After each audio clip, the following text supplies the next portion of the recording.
드디어 스포츠 심리학의 마지막 단원입니다. 매년 인강을 찍을 때마다 이 스포츠 심리학만 만나잖아요. 그럼 저도 가슴이 답답합니다. 이걸 언제 끝내 싶어요. 다른 과목의 뭐 2배, 3배 정도의 분량이다 보니까 수업을 하다 지치고 또 하다 지치고, 그런데 여러분한테는 좀 인강을 빨리 만들어 드려야지 이런 부담도 있고요. 그런데 드디어 마지막 강까지 왔습니다. 자, 스포츠 심리학의 마지막 강은 스포츠 심리 상담이라는 거예요. 그런데 이 강의 문제가 조금 고약스럽게 나는 데가 있어요. 물론 어렵진 않아요. 어렵진 않아서 사실 이 강의도 필요 없어요. 제가 이거 하고 이거만 조심하시면 됩니다 라고 말씀을 드리면 그거만 사실 보시면 되는데, 그게 함정으로 나와요. 예를 들면 심리 상담을 하는 과정에서 라뽀라고 하는데, 라뽀 친밀감이라고 해요. 이 친밀감이나 친근감이 형성이 돼야 이제 상담을 하러 온 사람이 자기의 속마음을 그대로 털어놓거든요. 그래서 라포를 형성하는 방법이라는 것이 있고, 또 하나는 경청을 하는 방법이란 게 있어요. 귀 기울여 주는 거예요. 어떤 말을 하고 있는데, 대화를 하는 상황에서 나는 계속 얘기를 하는데 저 사람이 딴 거 하면서 이러면 말할 맛이 안 나오죠. 그죠? 그래서 이제 그런 대화는 쉽게 끝나버리죠. 중단되죠. 그래서 경청을 하는 방법, 이런 것도 있고, 또 경청하는 것을 내가 보여주는 방법이라는 것도 있어요. 좀 복잡하죠. 그죠? 친밀감을 형성하는 방법, 경청하는 방법, 경청을 보여주는 방법. 근데 그게 찌질하게 시험 문제 나온단 말이에요. 그 밖에는 굉장히 쉽습니다. 상담을 하러 온 사람하고 이 사람이 괜찮아, 이성적으로 괜찮아, 그러면 전화번호 좀 주실래요? 괜찮으시다면, 이러면서 또 다른 관계를 형성하면 될까요? 안 될까요? 상담하러 온 사람이 아주 극단적인 결심을 하고 왔어요. 예를 들면 나는 이제 운동선수 안 하고 돈벌이가 안 돼서 다른 거 할 텐데, 그래서 일단 남의 물건을 좀 훔쳐봤어요. 이러면 그걸 비밀을 유지해야 될까요? 아닐까요? 아니면 더 극단적으로 저 요즘 좌절감이 커서 이제 그만 살고 싶어요. 이럴 때 그걸 본인이 해결해야 될까요? 아니면 비밀을 유지해야 될까요? 아니면 다른 전문기관에 의뢰를 해야 될까요? 이런 문제들, 그런 아주 상식적인 얘기들이 나오기 때문에 어렵지 않아요. 자, 그러면 이제 제가 뭐 조심하시라 그랬죠? 라뽀 형성하는 방법, 경청하는 방법, 그 다음에 내가 지금 경청하고 있어를 보여주는 방법, 이것들만 구분하시면 됩니다. 이제 그러면 본문을 보러 가겠습니다. 날개를 보면 학습의 목표에 그런 것이 있네요. 심리 상담의 목표, 그리고 구체적인 방법들, 기법들, 이게 출제되고 있습니다 라고 되어 있어요. 인트로덕션부터 보죠. 우선 아주 바보 같은 문제가 하나 나왔었던 적이 있는데, 심리 상담이란 게 뭐냐, 특히 스포츠와 관련한 심리 상담이란 게 뭐냐라는 건 스포츠와 관련을 가진 사람들을 파악하고 상담하는 거예요. 스포츠와 관련을 가진 사람이란 누구냐면 선수뿐이 아닙니다. 선수뿐 아니라 지도자, 그리고 선수의 부모, 이런 사람들도 다 스포츠와 관련이 있는 사람으로 보자는 거예요. 그러니까 선수만 상담해야 돼 같은 선지가 나오면 그건 틀린 거예요. 무슨 말씀인지 알겠죠? 그래서 이제 그 사람들의 특성, 그리고 환경, 그 사람들을 둘러싸고 있는 여러 환경들 있잖아요. 자연 환경을 얘기하는 게 아니에요. 이 스포츠 상담에서는 심리적인 상황, 심리적인 환경, 사회적 환경, 이런 것들, 그런 것들을 의미합니다. 자, 그러면 이제 환경적 특성을 파악하고 상담을 통해 중재, 무얼 중재예요? 지금 이 사람이 심리적으로 문제를 가졌기 때문에 심리 상담하겠다는 거잖아요. 그 다음에 이제 심리적으로 문제가 생기면 당연히 운동 참가의 형태, 아니면 지속 시간이라든가 빈도라든가 여러 가지의 영향을 받을 테니까 그걸 해소해줘서 운동에 더 열심히 참여할 수 있게 도와주자는 거잖아요. 그죠? 그걸 중재하자는 거예요. 그걸. 운동 참가 중재라는 개념은 바로 앞강에서 있었지 않습니까? 자, 어쨌든 그 역할을 수행하는 일을 말하는데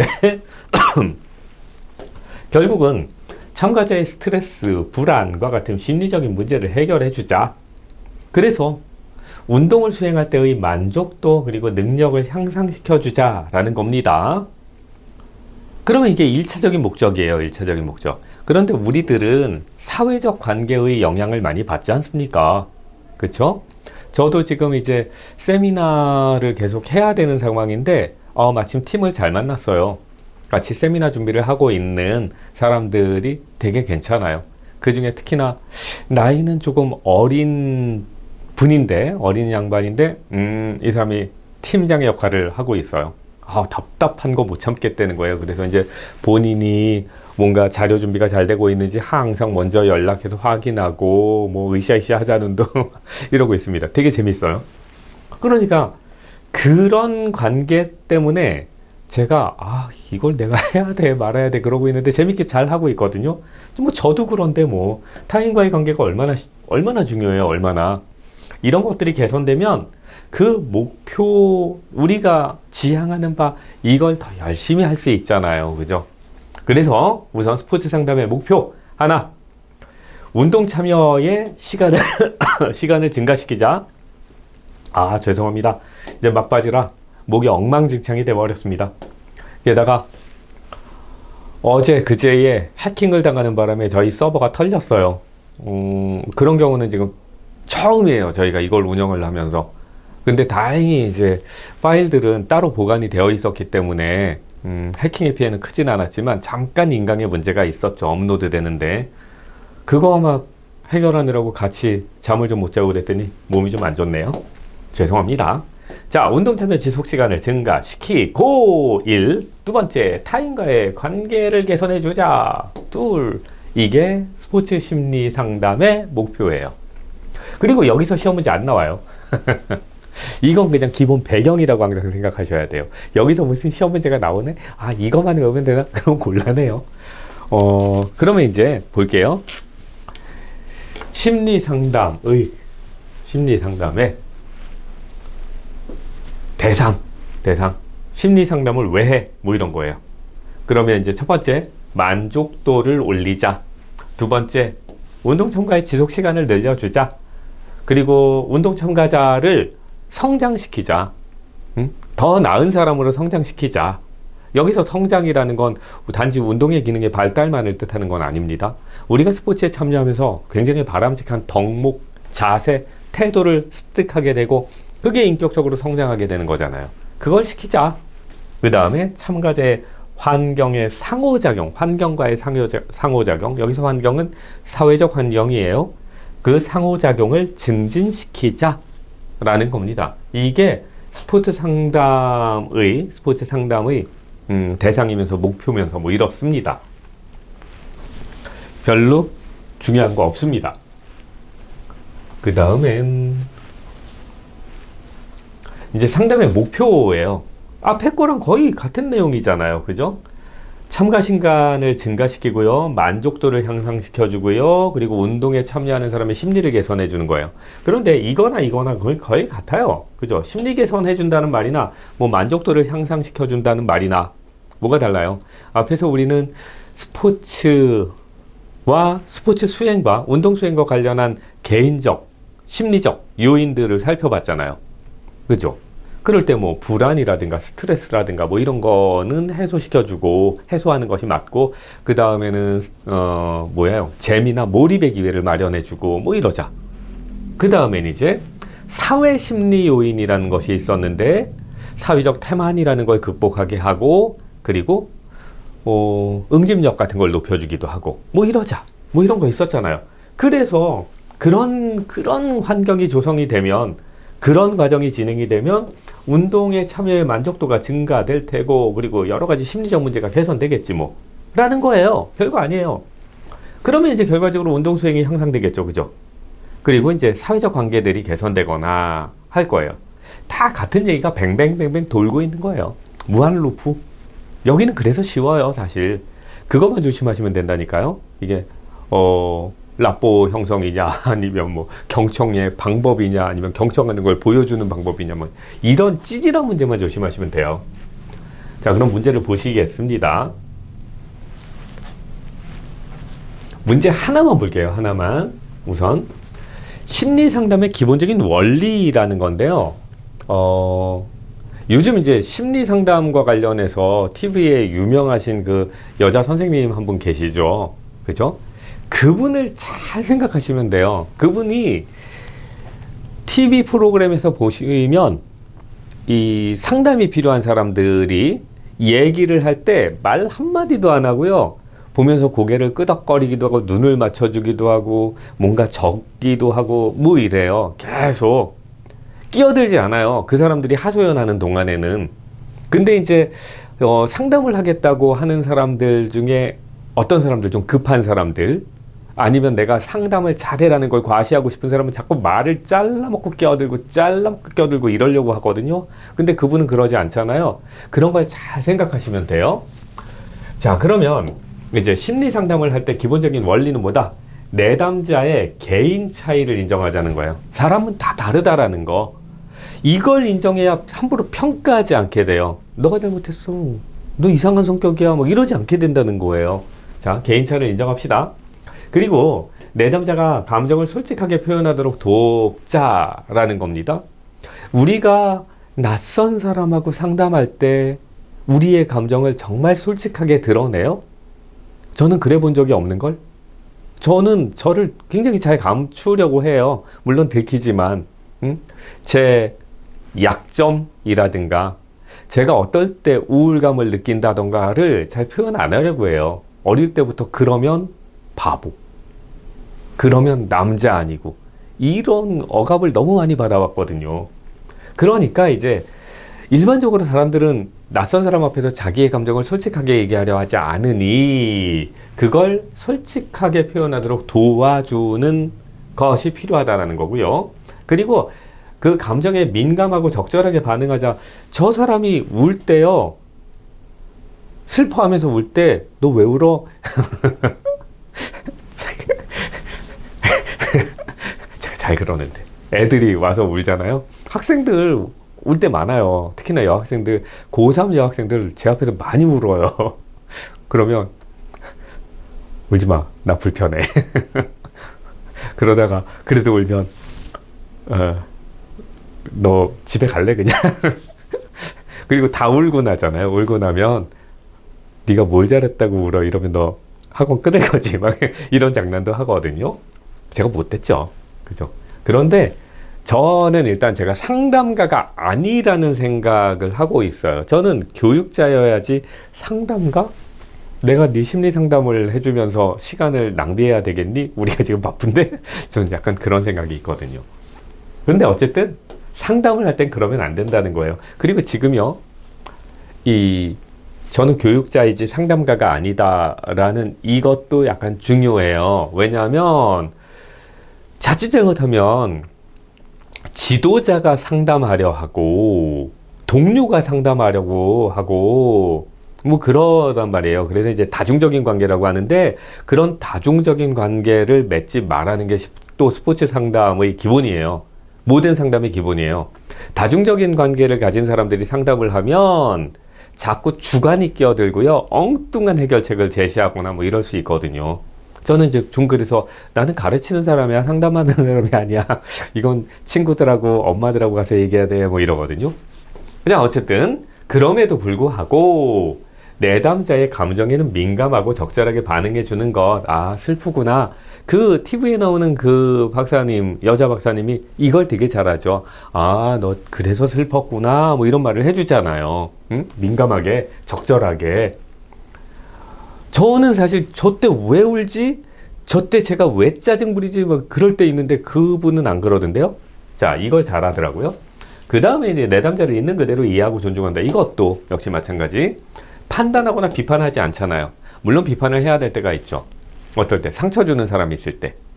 응? 상처 주는 사람이 있을 때는 비판을 하죠. 그리고 아무리 봐도 상처받을 상황이 아닌데 자기가 상처받은 것처럼 피해자 컴플렉스를 가지고 있는 사람한테는 비판을 하던데요. 그 사람도. 그러나 내담자를 판단하거나 비판하지 않는다가 심리상담의 기본 원리예요. 그리고 상담의 참여와 진행은 내담자, 상담을 받으러 온 사람이 결정하게 해야 돼요. 무조건 몇 날 몇 시에 나랑 약속해. 그때 와야 돼. 이게 아니라 네가 준비가 되면 와. 맞다는 거예요. 이게. 그 다음에 모든 사항은 제3자에게 알리지 않는다. 여기 조심하세요. 모든 사항을 제3자에게 알리지 않는다라는 건 일반적인 상황에서의 모든 상황이에요. 모든 상황이에요. 제가 아까 미리 말씀드렸는데 아주 극단적인 선택을 선택을 생각하고 있는 사람이라든가 아니면 범죄에 연루되었거나 이런 것들을 정말 제3자에게 알리면 안 될까요? 알려야 합니다. 그쵸? 뭐 도박을 했다. 이제 불법 도박을 했다거나 아니면 타인에게 폭행을 했다거나 아니면 타인의 물건을 훔쳤다거나 이건 범죄잖아요. 게다가 이제 뭐 나 이제 그만 살고 싶어요 같은 경우에도 마찬가지. 그런 경우에도 제3자에게 알려줘야 돼요. 그건 해결해줘야 되는 문제거든. 그러니까 요거 조심하시라고요. 약간 이게 모순되는 개념들이 부딪히잖아요. 지금 여기에서는 기본 원리에서는 상담을 비밀리에 붙여라 라고 하고 있는데 어떤 경우에는 비밀에 붙이지 말라고 할 테니까. 자, 됐습니다. 문제가 이런 방식으로 나옵니다.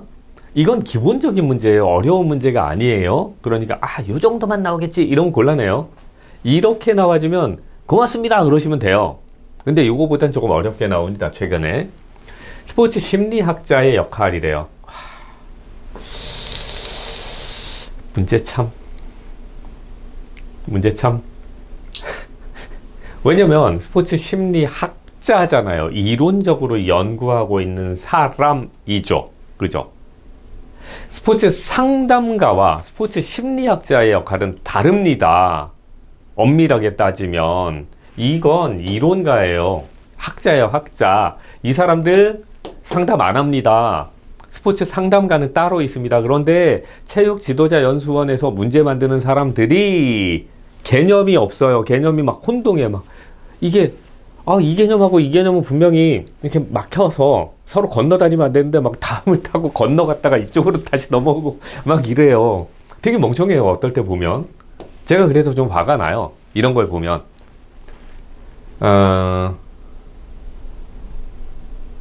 1년을 준비하고 시험을 보는 사람들이에요. 우리가. 그죠? 그리고 1년에 한 번밖에 없어. 그리고 우리가 어딘가에 취업을 하려면 자격증을 따오려니까 어쩔 수 없이 시험을 봐야 해. 아니면 거기서 계속 근무를 하면 자격증을 따오래. 그러니까 우리한테는 이게 되게 긴박한 문제예요. 그죠? 절실한 문제야. 근데 문제를 이따구 그러네. 책임 없이. 그래 놓고 이의제기하면 이의제기 안 받아요. 해명도 안 해요. 해명도 안 하고 제기 안 받으면 이래버린단 말이에요. 자, 그래도 이제 심리학자의 역할. 여기서 저도 많이 속았어요. 이 문제 풀 때. 저희가 여러분들이 시험을 보고 나면 시험 문제가 발표가 돼요. 그러면 저희도 이상한 문제 없나 막 찾는 거예요. 심리학자가 무슨 역할을 하지? 스포츠 심리학자는 심리학적 문제를 연구하잖아. 스포츠 심리학을 연구하는 거지 뭐. 이런단 말이에요. 그걸 생각하고 그래. 연구 성과를 발표하고 검증을 받기도 하지. 라고 해요. 그런데 운동선수를 대상으로 한 상담만 실시해. 이건 뭐지? 이건 상담가의 문제인데? 그 다음에 스포츠 심리학자가 이걸 가르치나? 이건 교육자인데? 모르는 거지 지금. 그 다음에 상담을 통해 선수가 필요로 하는 심리기술 훈련해? 심리학자가 코치 역할도 해? 이상한데? 이 문제 잘못된 거 아닌가? 바른 것을 고르는 거 아닌가? 막 되게 헷갈렸어요. 근데 발표된 답을 보면 이거래요. 왜냐하면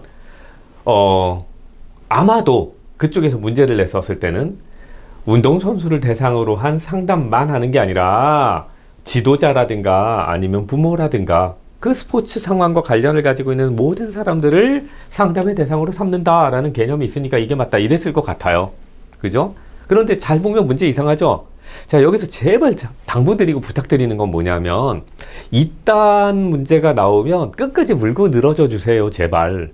중간에 포기하지 말고 나는 합격했으니까 막 그리고 모른 척 하지 마시고 아니면 한 문제 차이, 두 문제 차이로 떨어졌을 때 이런 문제 때문에 떨어지는 거거든요. 그럼 막 자꾸 물고 늘어져서 다시는 이딴 문제 못 내게 해야 되는데 여러분들이 안 그래요. 물론 이제 싸우는 방법들이 좀 막연하긴 해요. 저쪽이 워낙 철벽이기 때문에. 저쪽 이제 체육 지도자 연수원에 이의제기를 해요. 그럼 안 받아줘. 그럼 어디 가야 돼요? 문체부 가야 돼요. 그러면 문체부 가면 다시 관련 기관에 직접 뭘 하세요? 뭐 이래요. 그럼 국민청원이라도 해야 되는데 안 해요, 여러분들이. 그러니까 자꾸 있다고 문제가 나오죠. 문제 되게 이상하죠, 그죠? 자, 여기까지가 이제 스포츠 상담의 아주 기본적인 내용이었습니다. 이제 현실에 한번 적용해 보자는 거예요. 실질적인 얘기를 해보자라는 겁니다. 강의 너무 쉬워서 이거 원래 2개의 강으로 영상으로 나누어서 수업을 해야 되는데 그냥 붙일게요. 자, 이번엔 여기도 날개를 한번 볼까요? 스포츠 심리 상담의 절차 그리고 상담의 윤리 같은 것에 초점을 두는데 항상 라포라고도 하고 라뽀르라고도 해요. 이게 원래 프랑스 말이거든요. 그래서 프랑스 사람들은 라뽀르라고 하고 영어식으로 읽을 때 라포 이렇게 읽어요. 자, 라포의 방법 그리고 경청하는 방법 그리고 경청하는 걸 보여주는 방법. 이 3개, 경청, 보여주기. 요 3개 구분하라라고 지금 제가 앞에서 한 4번 정도 말씀드렸잖아요. 이것만 조심하시면 돼요, 여기서. 자, 어쨌든 내용을 좀 보면 스포츠 심리 상담은 스포츠와 관련을 가진 사람들의 참여 행동을 긍정적인 방향으로 끌어가는 방향을 말한다. 그러니까 운동에 참여하는 모든 사람을 대상으로 한다. 운동에 참여하는 모든 사람을 대상으로 한다. 그렇게 되어 있죠. 그리고 이제 그래서 그 사람들이 하는 언어적 표현뿐만 아니라 그 사람들의 비언어적이라는 게 뭐냐면 말은 아닌데 메시지가 되는 것들이 있어요. 우리의 표정들, 몸짓들, 억양들, 뭐 이런 것들. 네? 억양은 사실 억양이나 목소리의 크기는 이건 반언어라고 하는데 언어 반, 언어 아닌 거 반이 섞였다 그래서 반언어라고 하는데 그런 것들에 다 귀 기울여야 돼요. 그런 거는 제가 항상 당해요. 제가 원래 이제 거짓말을 잘 못하는 편이거든요. 그래서 거짓말만 하면 들려. 이제는 아예 거짓말을 안 하고 살라고 그러는데, 그래도 거짓말 할 때 있잖아요. 한 번은 제가 젊었을 때인데요. 제가 이제 학생들을 가르치면서 그때는 이제 과외 같은 비용이 되게 비쌌단 말이에요. 한 과외 하나를 하면 보통 300만 원 정도를 받았단 말이죠. 근데 그걸 4개를 한 적이 있어요. 그 돈이 얼마예요? 그런데 그 돈을 모아서 이제 저는 가족끼리 해외여행을 가야지 그 돈을 마련해야지 그러면서 몰래 저금을 하고 있었는데 2달 반 만에 들켰나? 저희 집사람이 얘기 좀 해. 그럼 벌써 겁나잖아요. 뭐. 너 요즘 자꾸 늦는데 왜 늦어? 과외하느라고 늦는 건데 제가 얘기를 안 했으니까 항상 늦으니까 이제 다른 의심을 한 거예요. 제가 뭐 다른 사람이라도 만나나 뭐 이런 걸 의심한 모양이에요. 그래서 왜? 너 왜 자꾸 늦어? 아니 그게 아니라 학원이 바쁘긴 개뿔이 바빠. 학원 맨날 뻔하게 돌아가는데 그래도 항상 집에 오던 시간이 있는데 너 왜 자꾸 늦어? 그래서 그게 아니라 그러다 딱 걸렸잖아요. 그리고 났더니 안 믿는 거야. 난 이 돈 모아서 해외여행 데리고 가고 싶었는데 안 믿는 거예요. 야, 이 치사한 인간을 봐라. 돈을 그래 홀랑 뺏겼네. 그런 것들이 이제 비언어적 메시지예요. 행동, 눈빛, 눈 막 떨거든. 제가 거짓말하면 눈이 떤대요. 눈이 막 떤대요. 그래서 너 항상 그래요. 그래 썼어요. 너 지금 눈 떨어. 아닌데 너도 지금 눈 떨어. 말도 더듬어. 자, 비언어적 메시지. 그런 게 비언어적 메시지. 몸짓. 그걸 다 보는 자세가 필요하다라는 거고 여기서 심리 상담의 절차와 경청의 방법 그리고 경청하는 걸 보여주는 방법 경청의 방해 요인 경청의 방해 요인이라는 건 뭐냐면 어떤 일이든 그 일을 오래 해온 사람들은 좀 관성이라는 거 소위 매너리즘이라는 게 생기잖아요. 바로 그 매너리즘이 경청을 방해하는 요인이 돼요. 그래서 그 경청을 방해하는 그 매너리즘들이 무언가 그걸 어떻게 버려야 하는가 그런 내용들도 보는데 그건 굉장히 상식이라 어렵지 않아요. 이게 진짜 어려워요. 이게. 자, 그럼 이제 내용을 볼게요. 날개에 라포라는 게 있네요. 그죠? 라포. 라포는 상호 신뢰 관계를 말하고요. 이 신뢰를 형성하는 과정을 말해요. 그래서 이제, 정신과에서 하는 치료 아니면 카운슬링이라고 해서 이제 상담, 뭐든 간에 이 라포가 형성되느냐 안 되느냐가 되게 중요하죠. 그런데 라포가 반드시 이런 상담의 영역에서만 중요한가요? 사람 사이의 관계에서도 중요하고, 사람이 새로운 사람을 사귀는 과정에서도 중요하고 그러잖아요. 그죠? 자, 라포라는 개념을 알고 계시고요. 이 단어는 그냥 나올 수도 있어요. 라포라고.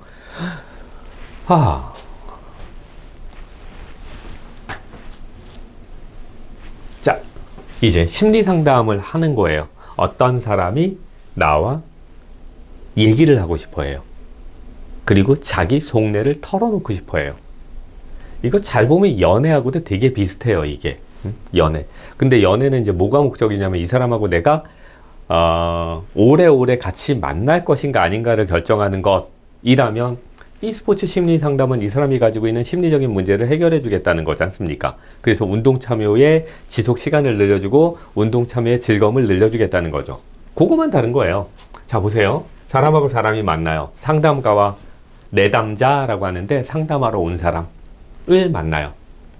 그러면 이때 우리는 상담의 성격, 우리가 어떤 것을 목표로 상담을 할 건가를 결정하고 그 절차를 결정해요. 순서 아니면 시간 이런 것들을 결정하죠. 그리고 그 과정에서 라포를 형성하는 거예요. 신뢰관계를 쌓아가는 거죠. 연애할 때도 그러잖아요. 다른 공간, 다른 환경, 그리고 또 뭐가 있을까요? 다른 조건에서 자라온 사람이 만나잖아요. 얼마나 낯선 건데요. 얼마나 다른데요. 그런데 이 사람들이 이제 만나서 우리 만날까 말까 썸을 타고 있는 동안에 이걸 하는 거죠. 서로가. 그죠? 그래서 우리가 왜 만나는가? 그냥 나는 남자친구가 필요하고 여자친구가 만나기 때문에 만나나, 아니면 결혼을 목적으로 만나나, 등등등. 그러면 이제 우리가 언제 어떻게 만날까? 주말에만 만날래? 아니면 주중에 만날래? 이런 거 하면서 그렇게 만나가면서 이제 신뢰라는 걸 쌓아가죠. 그리고 이제 각자가 가지고 있는 여러 가지 성격적 요인이라든가 등등등을 파악하잖아요. 똑같아요. 심리도, 심리 상담도. 라포 형성하고 내담자가 지금 무엇이 문제인가? 심리적으로 뭐가 문제인가? 스트레스나 아니면 불안이 생겼다면 그 요인이 뭔가 같은 걸 탐색하는 거죠. 지금은 여러분들이 심리 상담가라고 생각하고 보시면 조금 편해요. 그 다음에 이제 중기 단계, 이제 경청해줘야 돼요. 계속 들어요. 그러니까 보통 이제 정신치료라든가 심리 상담의 과정을 이렇게 보면 상담가가 뭘 해주는 것이 아니라 들어줘요. 보통 들어줘요. 들어주고 그래 이래줘요. 그래서 실컷 하소연하게 해줘요.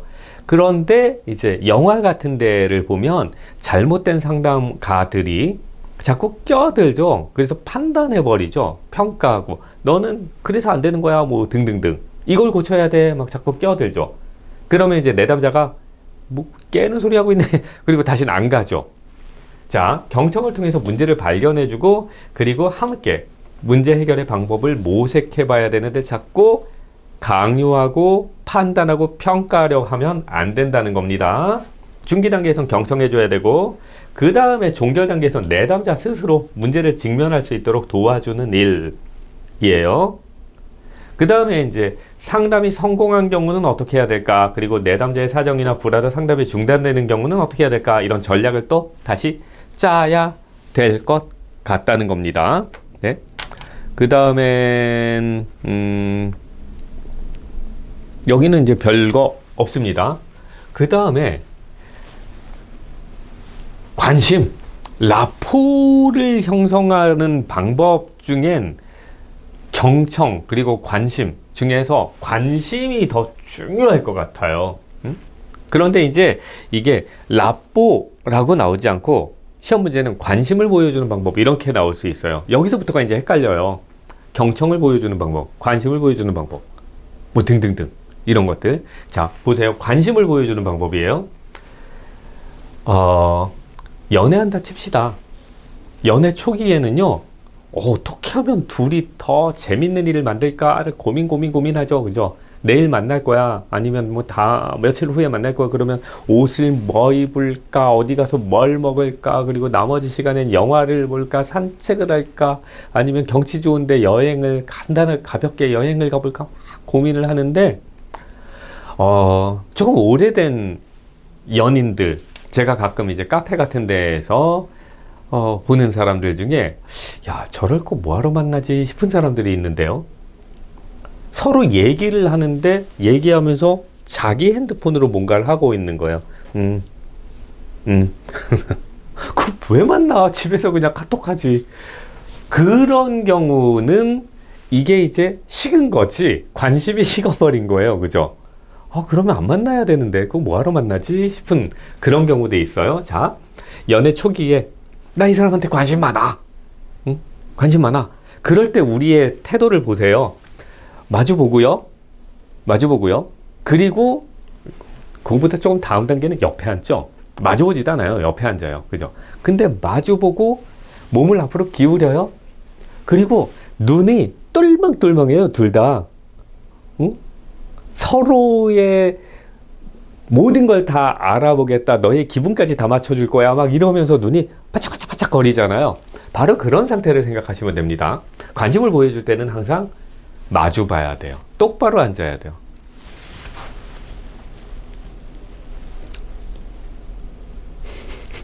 뭐 하고 있는지 아시죠? 이게 관심을 보여주는 걸까요? 관심 보여주려면 이렇게 하고 있어야 된다니까요.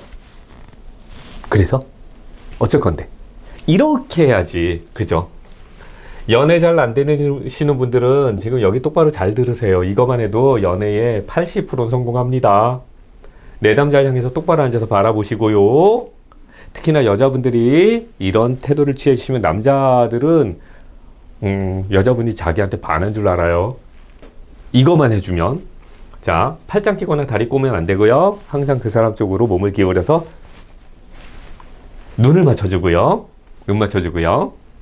그 다음에 상대를 향해서 끼우려주고요. 그리고 자연스러운 몸짓 표정을 지으면서, 어머! 남자라면, 맞다. 그치? 뭐 이런 거. 그 다음에 이제 또 여기에 하나 더 추가하면, 그 관심을 기울여주는 방법 중에 하나가 그 사람이 하는 말의 중요한 부분을 따라해주는. 나 슬펐어. 아, 슬펐구나. 뭐 이러는 거. 그것도 중요한 것 같아요. 네. 다음 주에 우리 어디 갈까? 그래, 어디 갈까? 강릉에 경치 좋다는데 강릉 갈까? 강릉 좋다.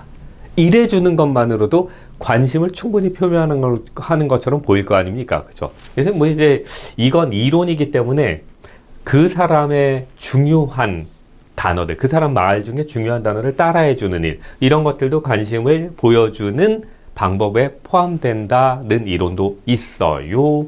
자, 이건 관심을 보여주는 방법이에요. 관심을 보여주는 방법. 자, 그럼 이제 두 번째 문제를 한번 볼까요? 이거는 아까 그 상담의 절차에서 나왔어야 될 문제네요. 그리고 지금은 이게 원래 스포츠 심리 상담이라는 범위가 굉장히 넓어요. 심리 상담이라는 것 자체의 범위가 넓은데 그걸 스포츠 상황에 적용하는 거거든요. 네. 그래서 저도 이 상담과 관련해서 제가 대학 때 학부 때는 철학인데 철학에서는 심리 상담이라는 걸 공부를 해요. 그래서 공부한 김에 자격증을 딸까 그랬는데 웬걸 자격증 따는 게 보통 일이 아니에요. 그땐 제가 딴 데 정신이 팔려 있어서 그런 거 시간이 너무 많이 걸리는데 공부도 많이 해야 되는데 그래서 자격증을 안 땄단 말이죠. 왜냐면 공부할 양이 많거든. 그런데 그걸 이제 스포츠의 영역에 한정해서 보다 보니까 상당히 스포츠 심리뿐만 아니라 일반적인 심리 상담의 영역이 여기에 포함되어 있어요. 그러니까 문제를 보면 되게 복잡하게 나온단 말이에요. 사실. 자, 그러니까 이제 상식을 최대한 발휘하셔야 돼요. 여러분들이 가지고 있는 기본적인 상식이라는 것, 그리고 논리성이라는 거. 자, 보세요. 심리 상담의 절차. 상담 초기에 뭐 해야 돼? 라포 형성해야 돼요. 그래서 지도자와 선수 간에 친밀한 관계와 상호 신뢰의 형성이 중요하다. 여기서 개풀이야. 정말 자꾸 불끈불끈 화가 나는데 심리 상담하다 말고 무슨 지도자와 선수 간의 친밀함이야. 그죠? 제발 좀 이걸 그냥 넘어가지 말고 따지셔야 돼요. 저는 따질 처지가 아니잖아요. 저는 교재 만드는 사람이지 시험 본 사람이 아니니까. 보세요. 심리 상담 초기엔 누구랑 상담가와 선수? 내담자가 라고 해야지 맞잖아요. 그죠? 문제된 사람이 얼마나 멍청한지 보이죠? 친밀한 관계와 상호 신뢰 형성이 중요하다. 그런데 그러면 이제 지도자가 선수가 무슨 상담을 해 개뿔이야 그러면서 이걸 틀렸다 그랬어요. 그 다음에 상담 중계는 상담실뿐만 아니라 훈련장이나 경기장에서도 상담이 이루어질 수 있겠다. 그러니까 이거 뭔 얘기지? 이 사람 머리에는요, 지도자가 상담의 기술을 익혀서 지도자가 선수 한다라는 생각이 박혀 있어 버리는 거예요. 전제래. 이 사람 출제자의 머리에는. 그러니까 욕할 뻔했어요. 똥멍청이야. 말도 안 되는. 그러면 여기에 이렇게 해야지. 만약에 지도자가 상담을 한다면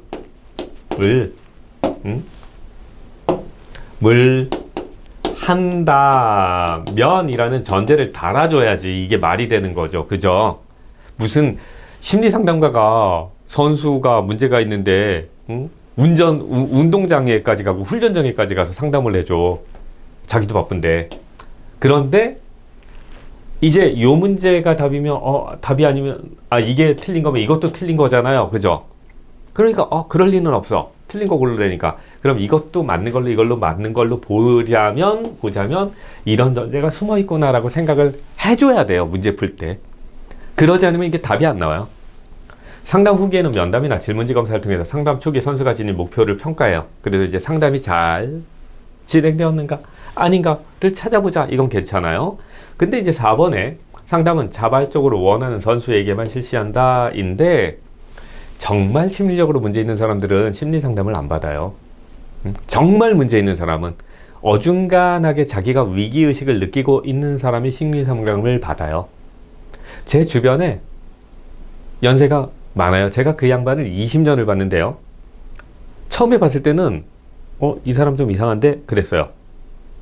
할머니인데 처음에 만났을 때는 할머니는 아니었겠죠. 20년 전이었으니까.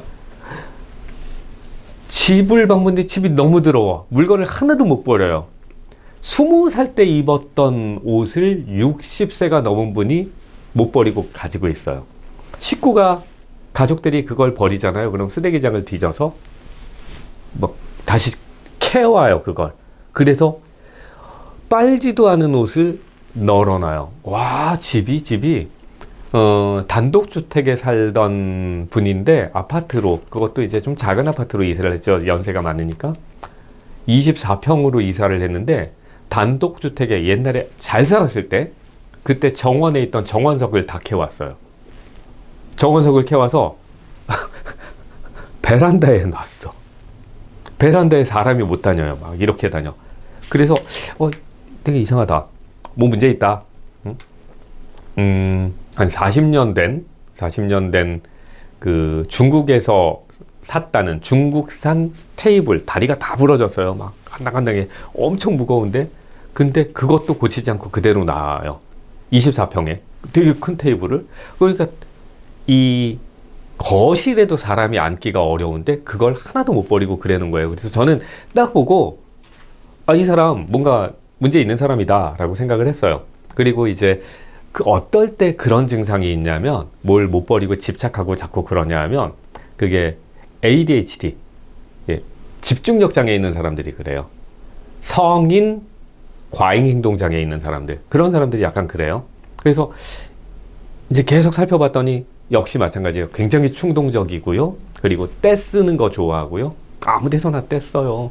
음식점에 가서, 예를 들면 커피점에 가서 커피를 사서는 거기다가 그 테이블에다가요, 본인이 이제 소풍을 가려고, 소풍 가서 그러는데, 소풍 가서 먹으려고 쌌던 음식들, 막 전 같은 거, 불고기 같은 거, 이런 걸 꺼내놓고 먹겠대요.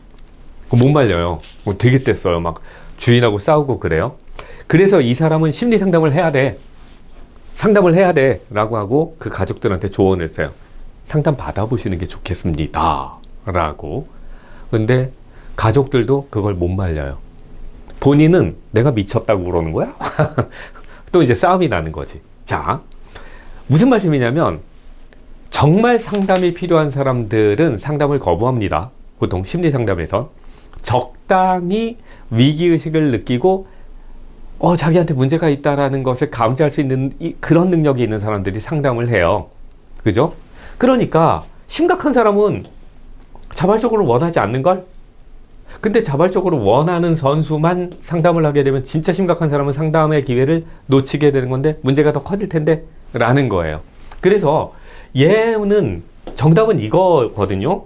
그리고 이제 이건 제가 그냥 대충 이런 문제는 이렇게 푸세요 하고 말씀드릴 때 만 해야 돼 뭐 이런 것들이 있으면 이게 무조건 틀린 선지니까 그걸 고르시면 됩니다라고 말씀을 드리지만 그런데 여기 두 개의 선택지는 정말 말도 안 되는 문제를 엉망진창으로 만든 선택지도 있다는 겁니다. 지금은 이렇게 해설을 하니까 그러네 바보 같은 문제네가 보이죠. 시험장에서 이런 문제 당하잖아요. 그러면 심장이 평소에 한 70개 뛰시던 분들 한 110개까지 올라가요. 심박수가. 이런 문제 보면. 그래서 이런 문제 때문에 떨어지면 그냥 넘어가지 마시라 라는 겁니다. 끝까지 물고 늘어져 다시는 이딴 문제 못 내게 해야 돼요. 자, 어쨌든 이 문제는 그런 문제예요. 그 다음엔 날개에 별거 없어요. 그러면 지금부터는 이제 경청의 문제예요. 경청. 이제 경청. 상담을 잘하는 거예요. 이제 상담을 잘하려면 저 사람의 얘기를 잘 들어줘야 되죠. 그래야 그 사람이 지금 어떤 문제를 가지고 있는지를 내가 알게 되죠. 우리가 심리 상담가가 되었다고 생각하고 여기를 공부해야 돼요. 어떻게 잘하면 잘 됐지?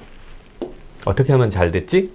그 TV에 나오는 그 여자 박사님, 심리 상담해주는 여자 박사님, 감정이입이 끝내주는 거예요. 제가 보기엔. 전 이쪽에 관심이 있으니까 상담을 할 때, 진짜 잘한다 이 생각이 들어요. 저는 사실 굉장히 좀 삐딱하게 사람을 보는 편이거든요. 제 기준에 맞지 않잖아요. 그러면 제가 일단 담을 쌓고 보는 편이에요. 몰상식한 혹은 비상식적인 행동을 하는 사람들, 질서를 지키지 않는 사람들, 원칙 없이 사는 사람들 되게 진짜 싫어해요, 저. 근데 그런 TV 프로그램을 보면요, 남자랑 여자랑 결혼을 했는데 남자가 혼자 밥을 해 먹고 출근을 하고 퇴근하고 오면 여자가 먹었던 설거지 건이 이만큼 있어요. 그럼 남자가 그러고 옷을 갈아입고 그걸 설거지를 해. 그런데 그 두 사람의 관계가 좋지 않을 거 아니에요? 그러니까 남자는 계속 밖으로만 노는 거예요. 이 여자랑 있는 게 싫은 것 같아, 이 사람이랑. 근데 여자는 왜 그런 상황이 생기는지를 이해를 못 하는 거예요. 그러니까 남자가 출근하는데 침대에 누워서 갔다 와. 갔다 왔는데 역시 침대에 누워 있는 거죠. 밥 먹은 흔적은 그대로 있고 청소도 안 하는 거예요. 그래 놓고 남자가 설거지 하는데 설거지 깨끗하게 해라 잔소리하고 있고, 청소 깨끗하게 해라 잔소리하고 있고, 거기 뭐 떨어져 있잖아 그건 왜 안 치워 뭐 이러고 있고 그러는 거예요. 저 그거 보면 되게 그 장면 보고 굉장히 화났거든요. 막 와, 뭐 어떻게 사람이 저래? 이러는데 그 박사님은 여자 그 부인인 사람, 그 사람의 감정에 이렇게 쓱 들어가 주던데요. 그래서 이 사람은, 그러니까 나는 뭔가 보호받고 싶어 하고, 내가 의지가 약했기 때문에 난 그 의지를 할 수 있는 누군가가 필요한 거야. 그리고 그게 이 사람이야. 그러니까 나는 그런 기대감으로 이 사람하고 결혼한 거니까 이 사람은 나를 그렇게 보호해주고 아껴줘야 해 라는 생각을 하고 있구나를 금방 눈치채더라고요. 그래서 그 양반, 그 여자 박사님, 그 양반은 정말 대단한 것 같아요. 이런 게 잘 되는 거 보면. 그 다음에 이제 정신적인 준비. 심리 상담은요, 정신적으로 되게 피곤해요. 정말요, 정말. 제가 그랬잖아요. 제가 학원 운영하면서 여학생들이 제 앞에서 많이 운다고요. 되게 피곤해요. 어떻게 할 줄 모르겠어. 이젠 좀 익숙해져서 울기 시작하잖아요. 그럼 휴지 딱 다 울고 나 불러. 그러는데 걔가 이제 입이 터지잖아요. 막 이랬고 저랬고 막 그러잖아요. 어우, 피곤해요. 내선자의 말과 행동에 주목해줘라. 행동 뭐라고요? 비언어에까지 주목하라. 그리고 주의를 산만하게 하는 요소를 다 제거해야 돼요. 그래서 심리 상담하는 공간을 가잖아요. 그러면 의자 하나만 있어요. 아주 편한 의자. 그거 하나만 있고요. 아무것도 없어요. 주의 산만하게 하면 말하다가 딴 데 정신 팔리고 딴 데 정신 팔리고 그러면서 상담이 제대로 이루어지지 않을 수 있거든요. 그리고 나도 마찬가지. 막 전화기 가지고 들어가 있으면서 이 사람의 얘기를 귀 기울이면서 카톡 오고 뭐 문자 오고 이러면 귀 기울이지 못하게 되잖아요. 그죠? 그 다음에 이제 잘 들을 준비, 정신적 준비랑 비슷해요. 그 다음에 수용적 태도, 감정이입하고 비슷해요. 주의를 집중하자. 그 사람에 주의 집중하자. 주의 산만 요소 빼자. 그리고 주제에 집중하자라는 거예요. 주제에 집중하자. 처음에는 물론 날씨 얘기 같은 것부터 시작하죠. 요즘은 어때요? 오늘 옷이 예쁘네요. 이렇게 시작할 수 있겠죠. 그죠? 그런데 이제 상담이 시작되면 오늘은 무엇에 대해서 한번 얘기를 해보기로 해요 라고 하면 그 주제에 집중해 줘야 되는데 주로 상담받으러 오는 사람, 하소연하는 사람들은 주제에서 자꾸 어긋나려고 그러거든요. 그건 제가 이렇게 잘 데리고 와야 되는 거죠. 혹은 상담을 해주고 있는 이 사람도 역시 마찬가지로 주제를 정확하게 정하고 그 안에서 상담이 이루어지도록 조심해야 되겠죠. 이게 경청을 하는 원리예요. 경청을 하는 방법 아니면 경청의 원리입니다. 경청의 원리예요. 제가 이걸 왜 이렇게 반복하냐면 경청의 원리로 알맞은 것은 하고 경청을 하는 방법을 보여주는 방법으로 알맞은 것은 문제 그렇게 내니까 보세요. 이제 경청하는 걸 보여주는 방법이에요. 이건 네, 경청을 확인하는 방법. 그래서 이게 경청을 보여주는 방법이면서 신뢰를 형성하는 방법이기도 해요.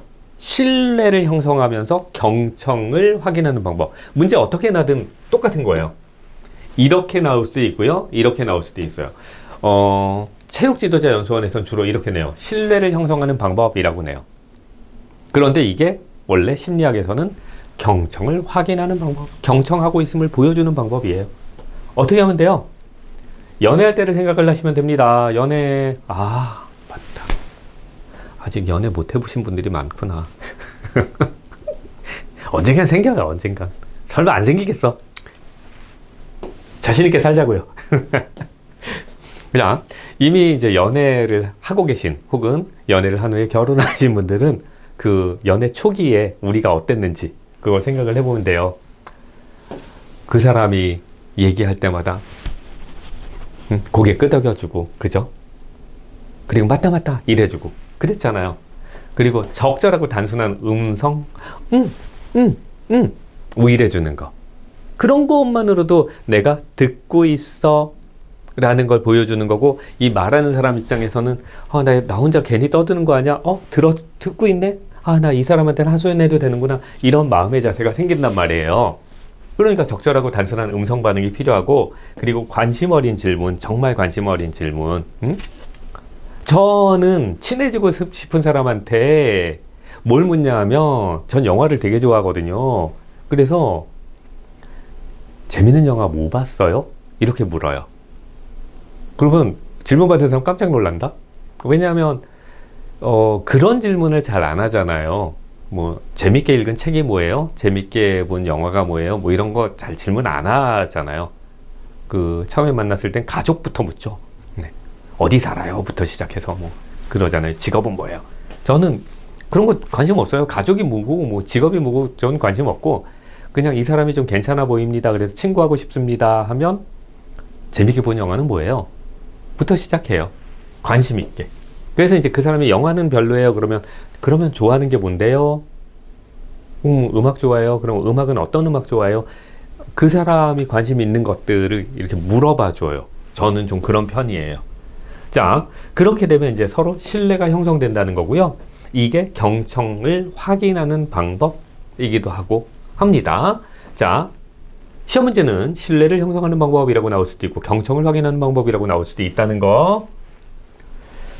그 다음에 경청의 방해 요인. 경청의 방해 요인. 이거 하지 말라고, 이제 심리학의 가장 기본이에요, 이게. 이런 거 하지 말라는 거예요. 무성의한 경청.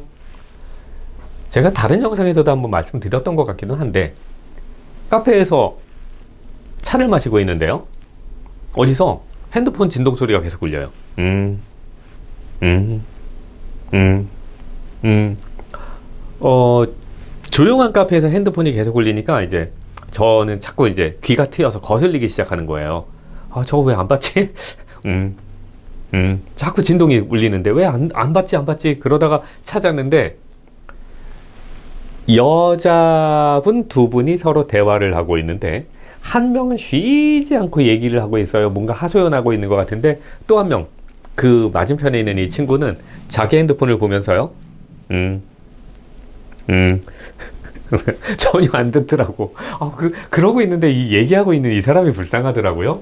어쨌든 그런 거예요. 되게 무성의한 경청을 하고 있더라고요. 자, 그게 경청의 방해예요. 이 상담에서는 절대 하면 안 되는 거죠. 그죠? 딴짓하면서 막 이렇게 상담하러 왔는데, 이제 얘기해봐. 나 신경 쓰지 말고 얘기해. 책상 정리하고 있고 막 이래. 무성의한. 평가적 경청도 나쁜 거예요. 근데 네가 잘못했네. 뭐 이러는 거. 네가 고쳐야 되겠다. 이런 평가적 경청 하지 말래요. 그리고 이제 분류표현 경청이라고 하는데, 이제 심리 상담에서 이 사람의 심리 상태 같은 것을 지표화해 놓은 표 같은 것들이 되게 많아요. 그래서 이제 1단계, 2단계, 3단계, 4단계 막 이런 표들이 있거든요. 그런 지표들이. 근데 얘가 막 얘기를 하고 있는데 너 말 들어보니까 너 3번 상태다, 얘. 너 3번이야. 점수로는 60점이야. 뭐 이런 식으로 분류표에 의해서 경청해줘서, 그래서 너는 이런 거고 넌 이것만 하면 돼. 뭐 이런 식으로 얘기를 해주면 되게 기계적인 상담이 되겠죠. 그래서 분류표현 경청 하지 말라는 거예요. 그리고 이제 리허설인데, 리허설이라는 건 뭐냐면 앞에서 적절하게 고개를 끄덕여주기도 하고 적절한 반응을 보이라 그랬잖아요. 그런데 그걸 굉장히 기계적으로 해버리는 거예요. 왜? 매너리즘 때문에. 비슷한 유형의 사람들을 되게 많이 만났을 거 아닙니까? 상담가는. 그러다 보니까 이 사람이 이런 얘기를 하면 아주 기계적으로 리액션을 해주는 거예요. 아, 그랬구나. 하하하. 전혀 성의 없어 보이는. 그거 하지 말라는 거고요. 그리고 끼어들게 말 자르지 말자는 거예요. 말 자르는 사람 치고 상담 잘하는 사람 없어요. 말 자르는 사람들 치고 진지하게 뭔가를 보는 사람도 없어요. 말 자르는 사람 치고 사회적 관계가 좋은 사람도 별로 없어요. 그런 사람들은 그런 사람끼리 만나는 것 같아요. 네. 예를 들어 저는 가르치는 사람이 있지 않습니까? 그러다 보면 이제 상담을 여러 형태로 하게 돼요. 신규 학생이 올 때 부모님이 같이 오는 경우도 있고, 그리고 학생이 공부하다 어떻게 공부해야 돼요? 뭐 이런 상담을 하기도 하고 뭐 그러는데, 특히 부모님들 중에 그런 경우가 있어요. 분명히 애의 상태를 저한테 물었어요. 근데 말을 하고 있는데 말을 잘라먹고 다른 화제로 넘어가. 그리고 말을 잘라먹고 다른 화제로 넘어가. 그 경우에는 학생도 유사한 성격이거나 유사한 문제를 가질 수 있어요. 찐득하게 하나를 끝까지 파지 못하고 요거 하다가 막혔다고 생각하거나 어설프게 안다 그러면 그냥 버리고 딴 데로 넘어가고 딴 걸로 넘어가고, 그래서 실제로 지식이 축적이 안 되는 경우들이 많더라고요. 자, 상담할 때도 결코 그러면 안 되는 거죠. 연애할 때 절대 그러시면 안 되고요. 연애할 때 말 잘라먹고 끊어먹고 딴 얘기 해버리고 이러면 곤란하다는 거예요. 그거는 경청하는 자세가 아니란 말입니다. 그래서 여과된 경청, 듣고 싶은 것만 듣는 경청이란 뜻이에요. 이건 여과된 경청. 저 사람은 말을 하면서 언어 비언어적으로 굉장히 많은 메시지를 주고 있는데 그 중에 필요한 메시지만 골라서 들으려고 하는 거, 그거 하지 말라는 거고요. 그리고 사실중심. 사실중심이 뭐가 필요해요? 심리상담을 하는데 심리상담은 심리적인 상태가 중요한 거잖아. 그쵸? 똑같은 사실, 내일이 시험이다 라고 해도 그 똑같은 사실 앞에 서 있는 사람들의 심리적인 태도나 상태가 다른 텐데 그걸 들여다봐 주는 게 심리 상담인데, 사실 중심으로 네가 걔 때렸구나. 너 몇 대 맞았어? 2대 맞았구나. 아팠겠다. 이건 안 된다는 거죠. 그 다음에 이제 동정적인이라는 건 그 감정이 이입되어 주는 것하고는 좀 다를 것 같아요. 감정이 이입돼서 그 사람의 입장이 되어 주는 것과 동정은 그 사람의 입장이 되어 주는 게 아니라 나는 여전히 타인이고 타자고 나는 너보다 우월한데 우쭈쭈 불쌍하다 어쩌지 이래주고 있는 거거든요. 그러면 이 사람은 자존감이 상하겠죠. 그럼 상담이 성공하지 않게 돼요. 그래서 이런 것들이 경청을 방해하는 요인이 돼요. 제목을 잘 보세요. 경청의 방해 요인이에요. 네. 라포를 형성하는 방법, 경청을 보여주는 방법, 경청을 방해하는 요인, 이런 식으로 정확하게 구분해서 공부를 해 두실 필요가 있습니다. 그 다음에 이제 윤리상담가의 의무예요. 의무. 아까 앞에서 기본적인 의무 중에 뭐 비밀을 지켜줘 뭐 이런 거 있었지 않습니까? 그거하고 약간 부딪히는 내용이 있으니까 조심하시는데 바로 이거예요. 상담자가 해결하지 못하는 심각한 문제가 있다 칩시다. 그러면 관련 기관 아니면 그런 상담이 가능한 또 다른 사람에게 의뢰를 해야 돼요. 무조건 비밀을 지킬 필요는 없습니다. 그런데 이제 상담 중에 알게 된 아주 개인적인 내용들 있잖아요. 위험한 상황이 아닌 그런 건 비밀을 지켜줘야 되는 거고, 그 다음엔 얘하고 비슷한데요. 한계를 설정해야 돼요. 자기가 할 수 있는 것하고 할 수 없는 것의 한계를 정해야만 합니다. 그래서 제가 그 학생들이 제 앞에서 울고 질질 짜고 하는 것들을 차단하려고 하는 거예요. 그건 그 학생의 심리적인 문제이기 때문에 저는 성적을 올리고 그래서 자신감을 심어주고 혹은 자신감을 만들어줘서 성적을 올리는 것, 거기까지가 제가 할 수 있는 거지, 원래 타고 태어난 심리적 뭐 조바심이라든가 아니면 지나친 경쟁심이라든가 이런 걸 제가 어떻게 해주지 못해요. 또 심리적으로 굉장히 나태한, 나약한 경우들이 있거든요. 그래서 조금 하다가 안 되면 어렵다, 포기해버리는 경우, 전 그것도 해결 못해요. 그런 경우도 원래 타고난 성격이라면, 습관 때문에 그런 거면 해결할 수 있는데, 그러니까 이제 저는 제 한계가 어딘가지를 알기 때문에 그 선 넘어오면 그냥 칼같이 자릅니다. 그건 내가 해결해 줄 수 있는 문제가 아니야. 엄마하고 상담해야 돼. 그럽니다. 그 다음에 이제 상담의 기본적인 사항을 안내해 줘야 돼요. 우리의 상담의 목표 뭐고, 상담의 절차는 어떨 거야, 뭐 등등등. 그리고 내가 해줄 수 있는 건 여기까지, 해줄 수 없는 건 이런 거. 그리고 혹시 이 상담의 과정에서 네가 위험한 상황이거나 아니면 타 기관의 도움이 필요한 것 같으면 나 의뢰할 거야 같은 것들도 다 얘기를 해줘야 돼요. 그 다음에 이제 전문성을 제고하자. 상담가가 스스로 전문가가 되자는 거죠. 상담가가. 근데 무슨 아까 스포츠 지도자가 상담을 하재. 무슨 전문가도 아닌데. 스포츠 지도자는 그냥 우리가 시험 봐서 되는 사람들이잖아요. 근데 우리가 무슨 상담을 해. 그 다음에 이제 적절한 도구 사용. 상담을 위한 굉장히 여러 가지의 도구들이 있어요. 성격 검사의 도구가 여러 가지인 것처럼 상담의 도구도 여러 가지가 있는데 그걸 잘 쓰는 방법을 익히자라는 겁니다. 이게 상담가가 가져야 되는 윤리예요. 근데 이건 거의 상식이죠. 그죠? 그래서 이런 거 가지고는 시간 끄지 않으셔도 되고, 날개 부분을 보면 비공식 상담이라는 내용이 있습니다. 비공식 상담. 그래서 뭐 운동이 진행될 때도 지도자가 상담을 한다면,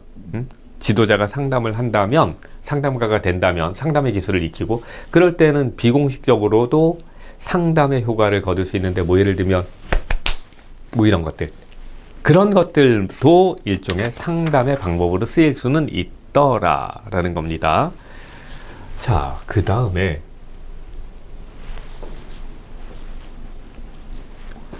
상담가의 윤리강령이라는 거예요. 윤리강령. 한 번만 읽어보시면 돼요. 네. 어려운 내용이 아니에요. 이거 제가 읽을 필요도 없어요. 윤리강령 10대 원칙이라고 하는데, 그냥 쭉 읽어보시고, 뭐 10개 이런 거 외울 필요 없어요. 10개 다 따로따로 외울 필요도 없어요. 상식으로만 아시면 돼요. 상식으로만. 그 다음엔 여기 잘 보면 동물 윤리에 대한 주의도 있어요. 그러니까 스포츠 상담을 할 때, 아니에요, 이건 스포츠 상담도 아니고 심리 상담이에요. 심리 상담가가 여러 가지 윤리적 원칙들을 알고 있어야 되는데, 그 중에 동물 윤리에 대한 것들도 알고 있어야 돼 라는 겁니다. 자, 한 번만 쭉 읽어보시면 됩니다. 이거 외우는 거 아닙니다. 그냥 넘어갈래요, 저는.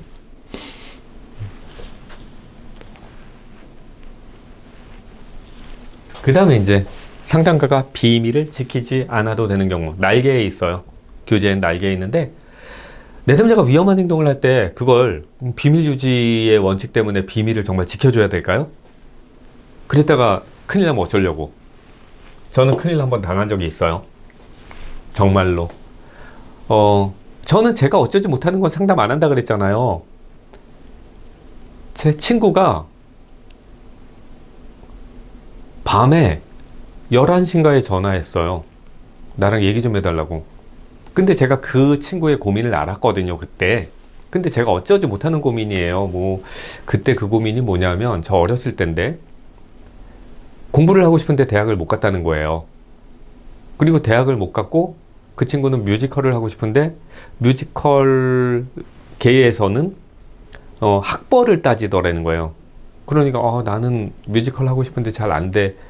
이런 상담을 자꾸 하는데, 제가 할 수 있는 게 없어서, 그건 미안한데 내가 도와줄 수 있는 문제가 아니고, 그리고 지금 늦었으니까 우리 내일 만나면 안 돼. 그리고 전화를 끊었는데 사고가 났어요. 네. 하늘 날아갔어요. 제가 그거는 되게 후회하고 있어요. 그래서 그런 낌새가 보였는데 가족들에게 알리지 않은 거, 이런 것들은 되게 죄책감을 느끼고 있어요. 자, 위험한 행동하거나 위험한 생각을 가지고 있거나 이러면 그거는 비밀 지키면 안 되는 거죠. 그리고 내담자가 입원할 필요가 있다라고 판단될 때 역시 마찬가지로, 그 다음에 범죄의 희생자, 범죄의 희생자이거나 아니면 범죄의 가해자여도 마찬가지겠죠. 그죠? 특히나 성폭행 같은 것들, 그런 건 비밀 지키면 안 돼요. 그 다음엔 정보가 법적 문제가 될 때, 이거는 이제 상담하러 온 사람이 가해자일 때, 이럴 때겠죠. 자, 이럴 땐 비밀 지키지 않아도 된다는 거예요. 이것도 상식. 자, 그 다음에 이제 윤리 규정, 이건 한 번만 읽어봐 주세요. 왜냐하면 체육 지도전선에서는 간혹 이럴 수 있거든. 자, 응용 스포츠 심리학회라는 데가 있습니다. 심리 상담을 스포츠 영역에 응용하자라는 목적으로 만들어진 단체인데, 여기서 윤리 규정을 얘기를 했어요. 쭉 한 번만 읽어보시면 돼요. 어려운 게 없어요. 상담과의 한계를 인식하고 자신의 역량 범위에서만 상담하자. 그리고 범위 넘어서면 어떻게 하자. 관련 기관에 인계하자라는 거죠. 그 다음엔 차별하지 말자. 성별, 나이 등등등의 이유로 차별하지 말자. 성적 지향 때문에 차별하지 말자. 뚱뚱해? 못생겼어? 이런 거. 너무 말랐어? 키가 작아? 상당 이런 거 가지고 차별하지 말자. 그죠? 그냥 사람만 보자는 거예요. 자신의 상담 내용이 타인의 삶에 영향을 줄 수 있다는 그런 책임감을 가져라. 타인과 다중관계를 맺지 마라. 여기 중요한 말이 있어요. 요거만 이제 생각하시면 되는데, 제가 앞에서 말씀드렸습니다. 타인과 다중관계, 그 상담하러 온 사람하고 다중관계를 맺지 말라는 게 뭐냐면, 이 사람이 나하고 상담하러 왔어. 왔는데 잘생겼어. 그러면 번호를 따. 그래서 친구가 돼. 그리고 다시 상담을 해. 이런 것들. 아니면 가족이야. 가족인데 나한테 상담을 받게 해. 아니면 내 선수인데 나하고 상담을 하게 해. 이러지 말자는 거예요. 다중의 관계, 한 개 이상의 관계를 가지지 말자. 상담가는 내담자와 상담가와 내담자의 관계만을 가지자라는 거예요. 그래야 상담이 성공의 가능성이 높거든. 근데 앞에 보면 지도자가 상담하자 이러잖아요. 그죠? 그러니까 문제는 사람이 여긴 모르는 거야. 자, 타인과 다중관계를 맺어서는 안 되고, 가족, 친구와 같은 대상에 대한 상담은 지양하재요. 하지 말자는 거예요. 그죠? 그리고 내담자와 성적 관계를 맺어서는 안 된다. 예뻐. 아니면 잘생겼어. 그래서 이성 친구 되지 말자는 거지. 그 다음에 내담자의 이익을 최우선으로 두자라는 겁니다. 그리고 경우에 따라 다른 전문가에게 의뢰하자. 결국은 돌고 돌아요. 보면 내용이. 그죠? 이 상담에서는 비슷한 내용이 반복되는 거예요. 그래서 여러분들이 혼자 공부하셔도 되고, 제가 아까 라포, 신뢰 이런 것만 좀 구분하면 된다고 말씀드린 겁니다. 마지막 진짜 마지막. 자, 응용 스포츠 심리학회가 제시한 스포츠 심리 상담의 윤리 규정이 아닌 것은 이에요. 너무 쉬워서 안 풀래요. 여러분들이 푸세요, 이건. 지금 풀지 마요, 지금 풀지 마시고, 복습한 다음에 푸세요. 지금 바로 나오면 너무 바보 같은 문제예요. 자, 이제 진짜 스포츠 심리학이 끝났습니다. 그래서 이것만은 꼭이라는 것하고, 단원학위 문제를 진짜 정확하고 꼼꼼하게 풀어주세요. 문제를 어떻게 냈는가, 어떤 단어를 쓰고 있는가, 그런 거 잘 찾아보시면서, 그래서 혹시 푸시다가 조금 어려워 그런 거 있으면, 그러면 이제 카페에 질문 올리시면 되고요. 여기까지가 스포츠 심리학의 끝입니다.